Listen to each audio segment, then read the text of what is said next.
Assalamualaikum warahmatullahi wabarakatuh. Kami dari kelompok 4 akan mempresentasikan materi tentang haji dengan dosen pengampu Bapak Muthohar MPDI. Sebelumnya saya akan memperkenalkan anggota dari kelompok kami. Saya sendiri, Aulia Raihan, NIM 201001009. Dan saya Muhammad Abdullah Novotyando, NIM 2010008. Materi yang pertama akan disampaikan oleh saya yaitu tentang hakikat haji. Menurut bahasa, haji berarti al-qas'il mu'azzam, yang berarti pergi menuju sesuatu yang diagungkan. Sedangkan menurut istilah syara', haji yaitu menuju ke Baitullah dan tempat-tempat tertentu untuk melaksanakan amalan-amalan tertentu. Kemudian tentang hukum haji, sebagaimana dijelaskan dalam Al-Quran, surah Ali Imran ayat 97, Allah Subhanahu wa Ta'ala berfirman, A'udzubillahi minasyaitonirrajim.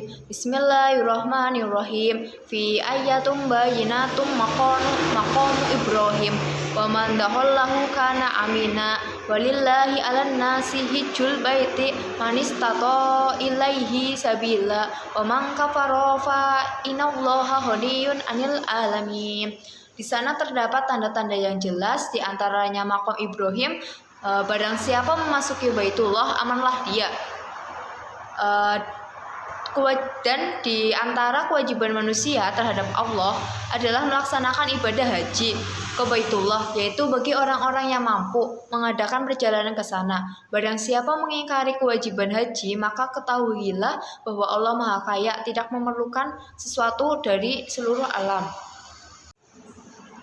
Kemudian tentang sejarah haji, dalam surah Ali Imran ayat 96, Allah Subhanahu wa Ta'ala bersabda, Inna awwala baiti wudi alin nasi lalladzi bi Bakkata mubaraka wa hudal lil alamin. Sesungguhnya rumah yang mula-mula dibangun untuk tempat beribadah manusia ialah Baitullah yang di Bakkah, Mekah, yang diberkahi dan menjadi petunjuk bagi manusia. Tentang sejarah haji tidak lepas pula dari pembangunan Ka'bah, yaitu sejarah tentang Ka'bah sendiri. Yang pertama, Ka'bah adalah rumah ibadah yang pertama dibangun pada masa Nabi Adam, kemudian hancur karena banjir pada masa Nabi Nuh.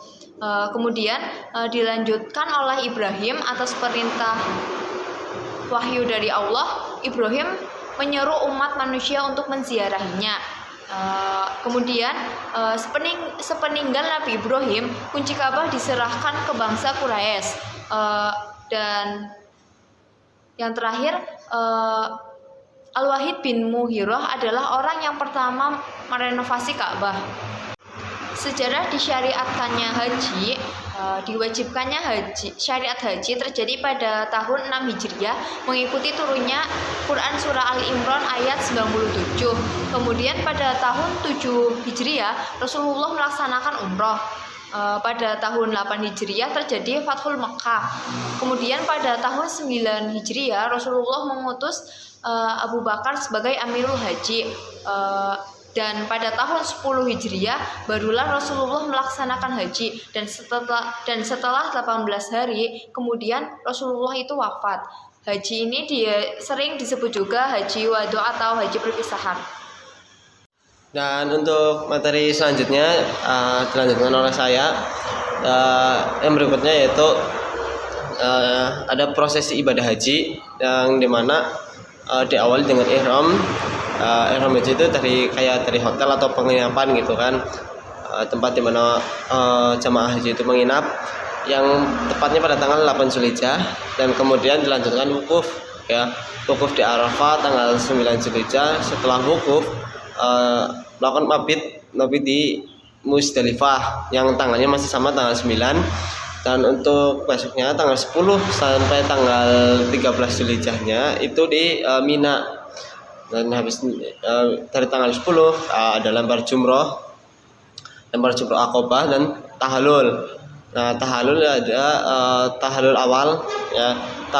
Tahallul awal ada di tanggal 10 Zulhijjah, dan kemudian setelah tahallul awal ada jumroh ula. Jumroh Ula, Wusta dan Aqabah yang di tanggal 10 dan tanggal 11 sampai 13 Zulhijjah. Dan ada lagi tawaf ya, tawaf ifadah. Nah, waktunya itu bebas. Tawaf ifadah nggak ada ketentuan tanggalnya, jadi bebas. Setelah tawaf ifadah itu namanya sa'i. Dan yang terakhir ada tahalul sani tahalul sani itu bila belum tahalul di Mina. Jadi tahalul kalau belum tahalul pas lagi di Mina di tanggal 10 sampai 13, jadi setelah sa'i itu tahalul. Tapi kalau udah tahalul berarti nggak usah terakhir sa'i gitu ya. Dan untuk materi selanjutnya ada tata cara wukuf. Sini ada tata cara wukuf dalam ibadah haji. Yang pertama mendengarkan khutbah wukuf, dan yang kedua sholat jamaah taklim. Ketiga ada wukuf. Ketiga itu wukuf dapat dilaksanakan dengan berjamaah atau sendiri. Jadi kalau pengen berjamaah atau rame-rame bisa, ataupun mau sendiri itu bisa dilakukan ya. Dan langkah keempat ada memperbanyak istighfar, zikir dan doa sesuai dengan sunnah Rasul. Yang kelima, wanita yang sedang haid itu boleh mengikuti wukuf ya. Haid atau sedang nifas itu boleh mengikuti wukuf. Dan yang keenam, diperbolehkan wukuf dalam keadaannya tidak suci seperti yang tadi. Jadi walaupun dalam masa haid itu masih boleh mengikuti wukuf. Nah, yang terakhir, menafsir wukufkan bisa dilakukan kepada jamaah yang sakit dengan didampingi. Jadi kalau sakit itu masih bisa wukuf juga, tapi harus didampingi petugas ya. Ya, sekian dari tata cara wukuf. Dan sebelumnya, wukuf adalah rukun haji yang harus dilakukan seluruh jamaah haji ya. Jika tidak mengerjakan wukuf di Arafah, artinya tidak mengerjakan haji. Dan untuk materi yang selanjutnya ada haji mabrur. Nah, haji mabrur sendiri berasal dari kata al-birru, artinya kebaikan. Dalam lisanul Arab, mabrur dapat diartikan baik, suci dan bersih. Juga berarti makbul atau diterima Allah. Nah, sini ada kriteria haji mabrur. Yang pertama, harta yang dipakai untuk haji adalah harta yang halal. Jadi harta yang sudah dikumpulkan atau sejumlah uang untuk pergi haji itu yang dikumpulkan secara halal dengan bekerja. Yang kedua, tidak berbuat maksiat selama ihram. Di ihram pertama sebelum berangkat dia berarti berangkat dari penginapan ya, ihram. Jadi selama ihram nggak boleh berbuat maksiat. Yang ketiga ada amalannya dilakukan ikhlas dengan baik. Jadi melakukan semua perbuatan itu ya ikhlas atau dengan niatan yang baik. Dan yang terakhir, sebaiknya kebaikan dan amal solehnya meningkat selesai melaksanakan ibadah haji dan tiba di tanah air. Nah, maksudnya setelah melaksanakan ibadah haji, orang tersebut perbuatannya pun berubah ya. Sebelum haji misalkan emang sudah menjadi orang yang baik. Nah, setelah pulang haji karena dia dengan niat yang baik ya, jadi nanti pulangnya pun dia berubah gitu dengan sesuai seorang yang udah haji gitu kan. Biasanya orang-orang yang sudah haji itu sifatnya berubah, bisa jadi lebih baik kan ya. Untuk yang selanjutnya ada hikmah haji. Nah, hikmah haji yang pertama, menumbuhkan jiwa tauhid yang tinggi ya. Jadi setelah orang haji menumbuhkan jiwa tauhid itu yang tinggi. Dan yang kedua, pembentukan sikap mental dan akhlak yang mulia. Ketiga, menyatukan umat Islam sedunia menjadi ummah wahidah. Nah, jadi ibadah haji itu kan untuk satu dunia. Jadi dari mancanegara, negara mana saja termasuk Indonesia itu satu, yaitu ke Arab ya, ke Mekah ya. Mengajarkan sejarah khusus. Yang keempat ya, mengajarkan sejarah khususnya sejarah perjuangan Nabi Muhammad SAW dan Nabi Ibrahim alaihissalam. Nah, jadi seperti yang kita tahu, Mekah itu yang membuat Mekah ya, itu kan berarti Nabi Ibrahim ya. Dan yang terakhir, mendorong manusia untuk mengenal peta planet bumi, mengetahui tentang manusianya dan mengerti tentang masyarakatnya. Terus yang terakhir ada makna haji bagi kehidupan sosial. Makna haji bagi kehidupan sosial. Yang pertama, ihram. Ihram merupakan kesucian diri dengan mengontrol keinginan dan nafsu.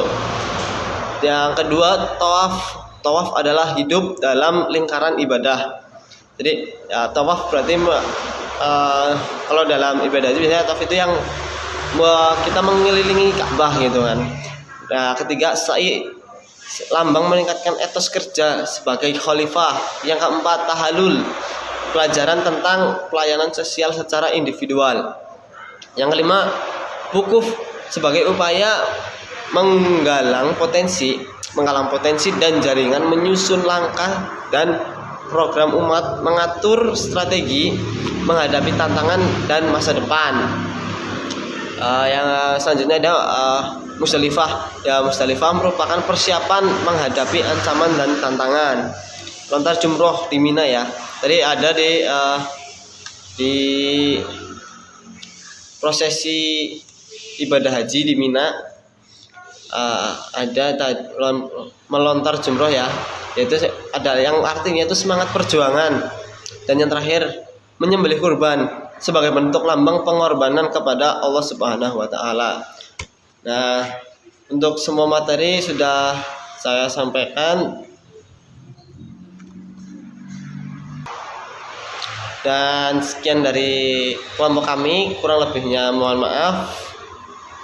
Terima kasih atas perhatiannya. Saya undur diri. Assalamualaikum warahmatullahi wabarakatuh.